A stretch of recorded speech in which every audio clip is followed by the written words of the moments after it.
दोस्तों elimination trick लगाने का ना सबसे पहला जो नियम है वो ये है कि सबसे पहले आपको अपनी नॉलेज यूज़ करनी है। जहाँ नॉलेज नहीं यूज़ हो रही है, जहाँ बिल्कुल ही ऐसा सेंटेंस दे रखा है जो कि नॉर्मल लक्ष्मीकांत स्पेक्ट्रम में नहीं है, वहाँ हम फिर एलिमिनेशन के लिए जाते हैं।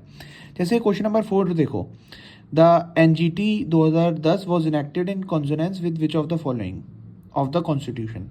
ठीक है, तो हमें पता है कि भाई नेशनल ग्रीन ट्रिब्यूनल हमारा हुआ था। ठीक है, नेशनल ग्रीन ट्रिब्यूनल हमारा किससे डील करता है? एनवायरमेंट से डील करता है।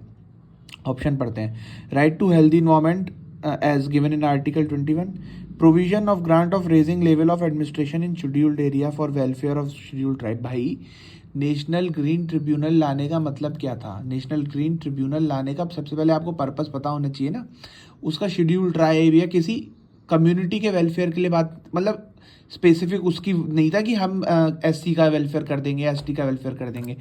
अगर यहाँ नेशनल ग्रीन ट्रिब्यूनल के अलावा कुछ और वेलफेयर स्कीम होती, चाहे हेल्थ की होती या कुछ भी होती, तो उस केस में जो हमारा सेकंड पॉइंट है वो सही होने के चांस बहुत ज़्यादा होते हैं। क्योंकि ये देखा गया है, अगर एससी एसटी या वुमेन से रिलेटेड कोई स्कीम होती है तो यूपीएससी उसे ज़्यादातर गलत नहीं करता। बट यहाँ तो कॉन्टेक्स्ट बिल्कुल ही अलग है। नेशनल ग्रीन ट्रिब्यूनल की बात हो रही है जिसका एसटी या एससी इनके बेनिफिट से कोई लेना देना है ही नहीं। तीसरा स्टेटमेंट पढ़ते हैं। Powers and function of grant सभा इज मेंशन। भाई ग्रांट सभा की कोई पावर की बात नहीं है। और सेकेंडली कॉन्स्टिट्यूशन में तो ऐसा कोई बात है ही नहीं।